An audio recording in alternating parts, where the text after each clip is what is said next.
बिस्मिल्लाहिर्रहमानिर्रहीम। अस्सलाम वालेकुम नाज़रीन, आप यूट्यूब चैनल देख रहे हैं। मैं इमरान खान हूँ। सबसे पहले तो जो लोग शिकवा करते हैं सोशल मीडिया पे बहुत ज़्यादा कि पाकिस्तानी निकलते नहीं हैं, अपने हक के लिए खड़े नहीं होते, ख़ास तौर पे वो लोग सोशल मीडिया पे ये बात करते रहते हैं, तो मैं उन्हें ये बताऊँ कि इस वक्त आज़ाद कश्मीर हो या बलूचिस्तान हो, लोग कई मुकामात पर धरने देकर बैठे हैं और अपने जायज़ मुतालबात या अपने हकूक़ के लिए आवाज़ उठा रहे हैं। जो उनके साथ जुल्म और ज्यादती हो रही है वो उसके खिलाफ डट कर खड़े हैं। वहाँ ख़वातीन भी हैं, नौजवान भी हैं, बच्चे भी हैं, बुजुर्ग भी हैं, और अब सोशल मीडिया की रिस्पॉन्सिबिलिटी है कि वो उनकी आवाज़ को दुनिया तक पहुँचाए और उनकी आवाज़ बने। वजह यह है कि वो दूर दराज इलाकों में बैठे हैं, वहाँ पर इंटरनेट बंद कर दिया गया है और पाकिस्तानी मीडिया को बिल्कुल इजाज़त नहीं है कि वो उनकी कवरेज करे या दुनिया को बताए कि वो लोग क्या मुतालबात कर रहे हैं और उनके ऊपर क्या हालात गुजर रहे हैं। मैं अपनी जिम्मेदारी पूरी करूंगा। मेरी आप सबसे गुजारिश है कि इस वक्त पूरी दुनिया तक बलूचिस्तान के लोगों की आवाज़ पहुंचाएं और कश्मीर के लोगों की आवाज़ पहुंचाएं, ताकि वो सख्त मौसमों के अंदर बैठकर इस वक्त जो एहतजाज कर रहे हैं या अपने हक के लिए खड़े हैं उन्हें मायूसी ना हो। उनकी आवाज़ बनना हम सब की जिम्मेदारी है। बलूचिस्तान में एक धरना ख़त्म हो गया, हन्ना औरत का जो एक धरना था वो ख़त्म हुआ और उसकी वजह यह बताई जाती है कि कुछ लोग बाजियाब हुए हैं और कुछ यकीन दहानियां करवाई गई हैं हुकूमत की जानिब से, जिसके बाद उनका वो धरना ख़त्म हुआ। लेकिन बाकी जगहों पे धरने जारी हैं। ज़ियारत के जो लबाइकीन हैं वो भी इस वक्त धरने देकर बैठे हुए हैं।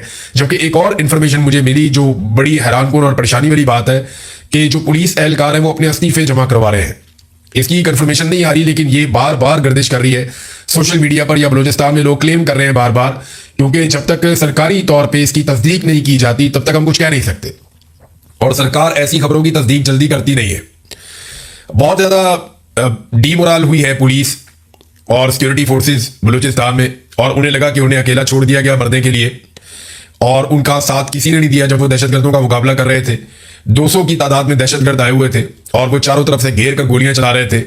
ऐसे में ना ताज़ा कुबक भेजी गई और ना ही हथियारों की सप्लाई भेजी गई, बल्कि कुछ लोग ये दावा करते हैं कि जो सप्लाई हथियारों की आ रही थी उसके रास्ते में भी रोड़े अटकाए गए, जबकि आम शहरी निकलकर पुलिस की मदद करते रहे, कोई फायदा नहीं हुआ। और फिर जो पुलिस के साथ हुआ, जिस तरह उनकी लाशों के साथ हुआ, जैसे बेहुरमती की गई, ये सारा कुछ अब तारीख का हिस्सा बन गया। तो पुलिस अब इस वक्त बहुत नाराज है, ना सिर्फ नाराज है बल्कि वो खौफजदा भी हैं कि उन्हें तो जैसे एक चारे के तौर पे इस्तेमाल किया जाता है वैसे इस्तेमाल किया जा रहा है, लिहाजा वो इस्तीफे दे रहे हैं। अलग अलग इतलात आ रही हैं, कभी तस्वीर लगाकर बताया जाता है कि ये पुलिस वाले इन्होंने इस्तीफा दे दिया, कभी कोई डॉक्यूमेंट दिया जाता है कि ये पुलिस वाले इन्होंने भी रिजाइन कर दिया। अब सरकार इसके ऊपर क्या हिकमत अमली बनाती है ये हमें आने वाले दिनों में पता चलेगा। लोग काफी नाराज हैं बलूचिस्तान में। वो इस वजह से भी नाराज है कि हमारे वसाइल के साथ, यानी हमारे पैसे पे लिए हुए कीमती जहाजों पर बैठकर शहबाज शरीफ और फील्ड मार्शल कोयटा आए, लेकिन उन्होंने हमारी बात ही नहीं सुनी, हमारे शिकवे हमारे गिले सुने ही नहीं। तो इस बात के ऊपर उन्हें काफी तकलीफ है। जो वज़ीर दाखिला है जिसको इस वक्त बलूचिस्तान में होना चाहिए था वो वर्ल्ड टूर कर रहा है, कभी अक़वाम मुत्तहिदा के अंदर, कभी कहीं पे, कभी कहीं पे। फिर ज़ौदान ममदानी से मुलाकात करनी है अमेरिका में, जो न्यूयॉर्क का मेयर है, उभरता हुआ लीडर है और बहुत तगड़ा सियासी लीडर है वहाँ पे अमेरिका में, और बड़ी मकबूलियत है उसकी पब्लिक में। उससे भी मुलाकात के लिए दावे किए जा रहे थे, वो मुलाकात तो कटाई में पड़ गई। उसकी वजह यह है कि मोहसिन नकवी के बारे में पाकिस्तानियों ने अमेरिका में बाकायदा ये ट्रेंड चलाया और अमेरिकन सरकार को तो वो नहीं कायल कर सकी क्योंकि वहाँ पे डोनाल्ड ट्रंप है, उसको कोई फर्क नहीं पड़ता। लेकिन ज़ौदान ममदानी जो है, जो मेयर है न्यूयॉर्क का, उसकी टीम के साथ रब्ता किया, उन सबको टैग करके बाकायदा कंपेन चलाई।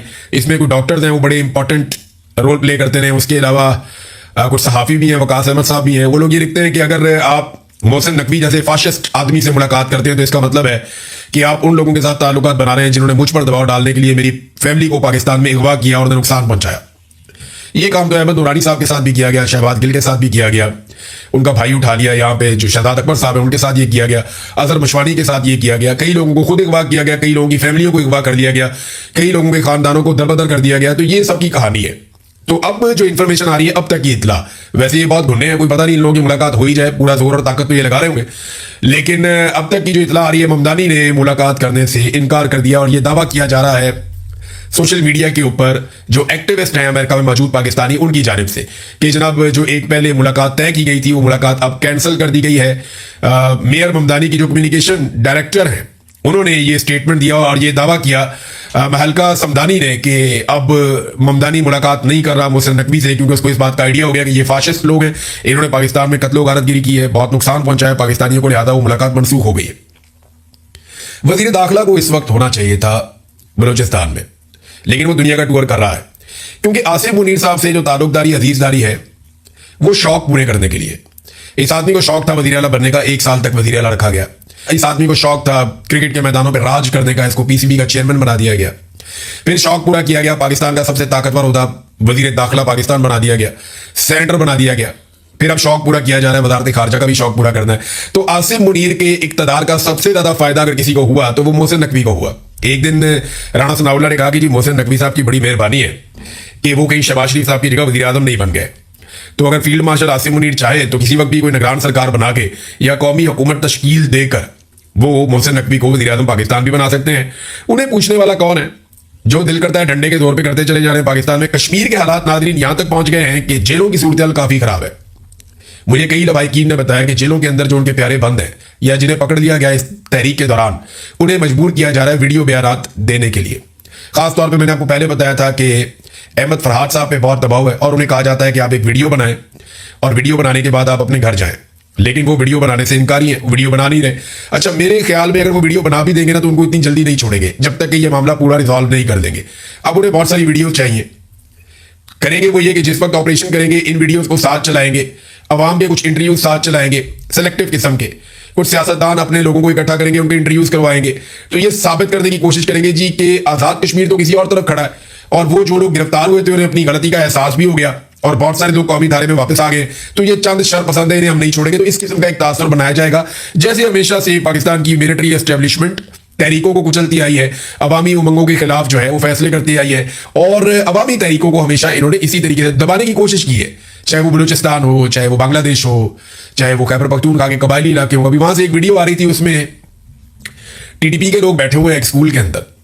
गालिबन ये जनूबी खैबर पख्तूनख्वा की वीडियो है और वहां पे एक स्कूल के अंदर बैठे हुए हैं और स्टूडेंट्स की जगह पे बैठ के तालिबान जो है वो हंसी मजाक कर रहे हैं और सारे नौजवान लड़के हैं। इन्हें मुझे याद है आज से चंद साल पहले का एक गाना 2016 का है। तो ये बच्चे तब छोटे बच्चे ही होते होंगे उस वक्त। अभी ये नौजवान है, 20 साल 25 साल के लग रहे थे, कोई 27 साल का लग रहा था, कोई 25 साल का, कोई 20 साल का, कोई 18 साल का। छोटी उम्र के लड़के थे, हथियारों से लैस वहां बैठे हुए बैठ के वहां पे स्कूल के अंदर। तो कौमी तराना भी पढ़ रहे हैं और ब्लैक बोर्ड को इस्तेमाल कर रहे हैं, मजाक कर रहे हैं तालीम का। ये वो बच्चे हैं जिनके बारे में ISPR ने एक दौर में एक नगमा जारी किया था कि मुझे दुश्मन के बच्चों को पढ़ाना है। याद आया आपको? इससे पहले एक आया था बड़ा दुश्मन बना फिरता है जो बच्चों से लड़ता है। फिर उन्होंने देखा कि पाकिस्तान की मिलिट्री एस्टेब्लिशमेंट खुद ही बच्चों से और खवातीन से लड़ पड़ी। लेकिन फिर उन्होंने कहा जी मुझे दुश्मन के बच्चों को पढ़ाना है और वो दुश्मन के बच्चे जो है वो पढ़ने के लिए आए, बंदूकों समेत स्कूल के अंदर जाके पढ़ा ले उन्हें। ये हालात जानबूझकर ऐसा लगता है कि पैदा किए जा रहे हैं। अफगानिस्तान की तो सरहदी सील है, तो दहशतगर्द आते कहां से हैं? ये कहीं से नहीं आते, इनको यहीं पे सहूलत दी जाती है। ये जो गुड़ तालिबान है ना, ये है सारा मसला। मुझे अली अमीन गंडापुर ने ये बात बड़े आसान तरीके से समझाई थी और बाकायदा उन्होंने मुझे एग्जाम्पल्स कोट की थी। गंडापुर ने मुझे कहा था कि फौज खेलती है गुड़ तालिबान और बैड तालिबान करके। जो बैड तालिबान है उनको ये कहते हैं मारो और उनको मार के ये दुनिया को बताते हैं कि जनाब देखिए हम कितने अच्छे लोग हैं। और इन्होंने अपने गुड़ तालिबान भी रखे हुए जिनके जरिए से ये निजाम को कंट्रोल करते हैं और जगहों पे कब्जा करते हैं और बड़े तरीके से वसाइल को कंट्रोल करते हैं। और जब लोग इनके रास्ते में रुकावट बनते हैं तो ये गुड़ तालिबान को उस इलाके के अंदर भेज देते हैं। ये बात मुझे अली अमीन गंडापुर ने उस वक्त बताई जब वो वज़ीर आला पंजाब थे। बहरहाल इस वक्त बलूचिस्तान के अंदर इस्तीफे आ रहे हैं, बलूचिस्तान के अंदर धरने चल रहे हैं, कश्मीर के अंदर भी ऐसी सूरत चल रही है। कश्मीरी अपने हक के लिए डट गए हैं। तो अब पाकिस्तानियों की रिस्पॉन्सिबिलिटी है कि जहां जहां उन्हें मौका मिले वो कश्मीरियों की आवाज पूरी दुनिया तक पहुंचाएं। कश्मीरी खुद भी बड़े तगड़े जोरदार तरीके से अपनी आवाज दुनिया तक पहुंचा रहे हैं। नाज़रीन, खैबर पख्तूनख्वा में जुमरात वाला बिल आया था, जो एक कानून पास किया गया, उस पर गवर्नर खैबर पख्तूनख्वा ने बहुत अजीबोगरीब स्टेटमेंट दे दिया। गवर्नर ने कहा जी मैं इसके ऊपर दस्तखत ही नहीं करूंगा। गवर्नर ने यह भी कहा कि ना सिर्फ मैं इसके ऊपर दस्तखत नहीं करूंगा बल्कि मैं इसकी मुखालफत करूंगा, मैं इसके ऊपर इख्तलाफी नोट लिखूंगा। इस तरह की बातें गवर्नर खैबर पख्तूनख्वा ने कही। लेकिन दरअसल उन्होंने किया क्या, ये किस्मत खान साहब तो डॉक्यूमेंट साथ लेकर आ गए, उन्होंने सारा पोल खोल दिया। मामला यह हुआ कि 30 अप्रैल को यह बिल पास करवाया गया था असेंबली से। उसके बाद यह चला गया दस्तखत के लिए गवर्नर के पास। तो गवर्नर को उस वक्त लिखना चाहिए था इख्तलाफी नोट, लेकिन ठीक 6 दिन के बाद गवर्नर ने इस बिल के ऊपर दस्तखत कर दिए 6 मई को। यानी उनके पास 10 दिन का टाइम था कि 10 दिन के अंदर अंदर वो इख्तलाफी नोट लिखकर नजरसानी के लिए इस कानून को वापस भिजवा सकते थे। लेकिन गवर्नर ने 6 मई को इसके ऊपर दस्तखत कर दिए और इसे फौरी तौर पे कानून बना दिया और उसके बाद चुप करके बैठ गए खामोशी से। लेकिन अब जब ये मामला उठा, और मामला उठाया किसने? पाकिस्तान तहरीक इंसाफ ने उठाया। पाकिस्तान तहरीक इंसाफ के वर्कर ने जब रोला डाला कि ये क्या चोर बाजारी आपने की है, आप इतने बड़े बड़े मफादात ले रहे हैं, इमरान खान जेल के अंदर बैठा हुआ है, आवाम पिस गई है महंगाई की और गुर्बत की चक्की में, और आप इतने बड़े बड़े फायदे ले रहे हैं। जब पाकिस्तान तहरीक इंसाफ का कारकुन खड़ा हुआ है जुल्म के खिलाफ, तो अब गवर्नर साहब भी इसमें फायदा उठाने आ गए और एक लेटर भी जारी कर दिया है जिसके ऊपर तारीख नहीं लिखी हुई कि जनाब मैं तो इख्तिलाफी नोट लिख चुका, मैं तो इसके बहुत खिलाफ हूं। लेकिन 6 तारीख को जिसने दस्तखत किए वो कौन था गवर्नर साहब? ये सवाल किस्मत खान साहब ने उठाया और बहुत ठीक उठाया। ये सारे इकट्ठे हैं, इक्तदार के हमाम में ये सारे रंगे हैं। ये गवर्नर खैबर पख्तूनख्वा लोगों को ये साबित करने की कोशिश करेंगी मैं तो बहुत अच्छा आदमी हूं, मैं तो इस तरह के मफादात के खिलाफ था। लेकिन पीएमएलएन भी साथ थी, पीपल्स पार्टी भी साथ थी, फजलुर रहमान भी साथ था, और सबने मिलकर ये अनाउंसेस, ये मुराद, ये सहूलियात और ये अय्याशियां हासिल करने की कोशिश की, और गवर्नर ने इसके ऊपर 6 दिन के अंदर दस्तखत किए। उस वक्त इख्तिलाफ नहीं किया। अब जब रोला पड़ गया तो आप कह दीजिए अगर मेरे पास आया तो मैं दस्तखत नहीं करूंगा। जनाब आप 6 मई को दस्तखत कर चुके हैं इस डॉक्यूमेंट और इस खबर के मुताबिक। नाज़रीन, यहां बरतानिया में शहबाज शरीफ साहब ने आमों के तोहफे भेजे हैं, और ये आमों के तोहफे नून लीग के कारकुनों के लिए भेजे हैं। कभी आपने सुना कि कारकुनों को लीडर तोहफे दे रहे हो? ऐसा नहीं होता ना, ये सिर्फ इलेक्शन के दिनों में होता है। पाकिस्तान के अंदर जब इलेक्शन आएंगे तो कारकुनों को जाके ठोडियों को हाथ लगाएंगे, उनके आगे हाथ जोड़ेंगे, उनके दरवाजों पे खड़े हो जाएंगे वोट मांगने के लिए। लेकिन अभी तो वोट का सीजन नहीं है। मैं आपकी वजह बताता हूं आपको। मैं पाकिस्तान से बाहर इनकी टके की औकात नहीं है शरीफ खानदान की। कोई इन्हें मुंह नहीं लगाता, कोई इनसे बात करना नहीं चाहता। लोग इनके मुंह के ऊपर आकर इनकी बेइज्जती करते हैं। तो यहां ना बहुत थोड़े से कारकुन बचे हैं पीएमएलएन के पास, और वो इनका बहुत बड़ा एसेट है। वो एक एक कारकुन को हीरे की तरह ट्रीट करते हैं, और उन्हें पाकिस्तान से वजीर आजम पाकिस्तान अपने खर्चे के ऊपर नहीं, पाकिस्तान के खर्चे के ऊपर आमों के तोहफे भिजवा रहा है कि जनाब ये आम खाइए, और जब कभी नवाज शरीफ किसी मुश्किल में आए तो उसके सामने आकर खड़े हो जाइएगा। जब कभी अवाम निकले और निकलकर नवाज शरीफ को बुरा भला कहे तो आपने उसके सामने ढाल बन जाना है। तो क्योंकि इनको कारकुन मिलते ही नहीं, बहुत थोड़े से हैं बेचारे, बिल्कुल आटे में नमक के बराबर, तो उनको खुश रखना इनके लिए बहुत बड़ा मसला है। और मैं वो वीडियो देख रहा था कि बड़े फख्र के साथ कारकुन दिखा रहे हैं जनाब मियां साहब ने हमें ये आमों की छोटी छोटी पेटियां भेज दी हैं, और कभी बिरयानी के ऊपर, कभी आमों की पेटियों के ऊपर, कभी किसी छोटे मोटे फायदे के ऊपर, ये ऐसे ही बेचारे छोटी छोटी चीजों के ऊपर खुश हो जाते हैं। तो चले अल्लाह ताला इन्हें खुश रखे। वैसे इन्हीं कामों पे लीडर्स ने अवाम को बड़े लंबे अरसे से लगाया हुआ है। नाज़रीन, मरियम नवाज का एक ही फ्लैगशिप प्रोग्राम था जो उनका सबसे बड़ा प्रोग्राम कहा जाता है, और नवाज शरीफ और मरियम नवाज ने इस दौर में अगर कोई वाहिद काम किया तो वो सुथरा पंजाब का काम था कि जनाब ये इन्होंने किया है। उसकी हालत अब मैं अगर आपके सामने रखूं तो आप हैरान हो जाएंगे। सुथरा पंजाब के जितने भी ठेकेदार हैं, ये प्रोजेक्ट इस तरह से काम करता है कि ठेकेदारों को इन्होंने आगे से ठेके दिए हुए कि आपने फलां फलां फलां फलां एरिया आपकी जिम्मेदारी है, सरकार आपको पैसा देगी, आप उन इलाकों की सफाइयां करेंगे, सरकार आवाम से पैसा इकट्ठा करेगी, सरकार अपने अकाउंट में रखेगी, ठेकेदार अपने अपने इलाकों की सफाइयों के जिम्मेदार होंगे। जब वो ठेकेदार सफाइयां कर देंगे, साथ साथ जो अवामी पैसा सरकार के पास पड़ा है वो उसमें से अपना हिस्सा निकाल के बाकी ठेकेदारों को देती रहेगी। ये है फॉर्मूला सुथरा पंजाब का। कोई अपने घर से नहीं लेकर आए, लेकिन इन्होंने एक ही कंपनी बनाई थी, या एक ही जो इनका फ्लैगशिप प्रोग्राम था वो ये सुथरा पंजाब था। उसकी हालत ये है कि जनाब चंद दिनों में ये दूसरी अपील आ गई है ठेकेदारों की जानिब से, और पूरा एक इश्तिहार जारी कर दिया गया। अपील में लिखते हैं, अपील सानी मोहतरम मरियम नवाज साहिबा वज़ीर आला पंजाब, सुथरा पंजाब प्रोजेक्ट के तहत कॉन्ट्रैक्टर्स के वाजबात और मसाइल के फौरी हल के लिए हम दूसरी अपील कर रहे हैं, और हम आपकी खिदमत में एक बार फिर इंतहाई अदब और एहतराम के साथ दरखास्त करते हैं कि जैसा कि हमने पहले भी आपकी खिदमत में अपील की थी, अफसोस कि अभी तक उस पर तवज्जो नहीं दी गई। हम शदीद माली मुश्किलात का शिकार हैं। गुज़िश्ता 6 से 8 माह के वाजबात की अदायगी नहीं की गई। यानी अवाम से पैसा ले रहे हैं, अवाम का खून निचोड़ रहे हैं, लेकिन पैसा अपनी जेबों में डाल रहे हैं, उनसे तैयारी खरीद रहे हैं, उनसे बुलेट प्रूफ गाड़ियां खरीद रहे हैं, उनसे अपने लिए अय्याशी कर रहे हैं, बैरून मुल्क दौरे। लेकिन जिस अवाम से पैसा ले रहे हैं उनके लिए जो सुथरा पंजाब का एक मनसूबा बनाया गया है वहां पे वो पैसा ट्रांसफर नहीं कर रहे। 6 से 8 महीने हो गए, ठेकेदार कह रहे हैं कि हमारे वाजबात की अदायगी नहीं की गई, और अगर ये अदायगी मजीद नहीं की जाती तो फिर हम काम नहीं कर सकेंगे। वो कहते हैं जी हमारे पास गाड़ियों में पेट्रोल नहीं है, ईंधन नहीं, हम काम नहीं कर सकते, और ऑपरेशन हमारे बहाल नहीं हो पा रहे। फील्ड स्टाफ जो लोग काम करते हैं बेचारे, उनको हम तनख्वाह नहीं दे पा रहे। अब वो तनख्वाह 40,000 मुकर्रर की है, किसी को 15,000 देते हैं, किसी को 20,000 देते हैं, किसी को 18,000 देते हैं। वो एक वर्कर ने थोड़े दिन पहले शिकायत लगाई और फिर खुदकुशी भी कर ली और वो दुनिया से चला गया, तो वर्करों को तनख्वाहें भी नहीं मिल रही। और उन्होंने कहा जी कि अब हम इमरजेंसी सर्विस फराहम नहीं कर सकेंगे, या सफाई की सर्विस हम फराहम नहीं कर सकेंगे अगर 15 जुलाई तक हमारे वाजबात, यानी अगले 5 दिन के अंदर अगर वाजबात ना दिए तो सफाई सुथराई हो जाएगी बंद।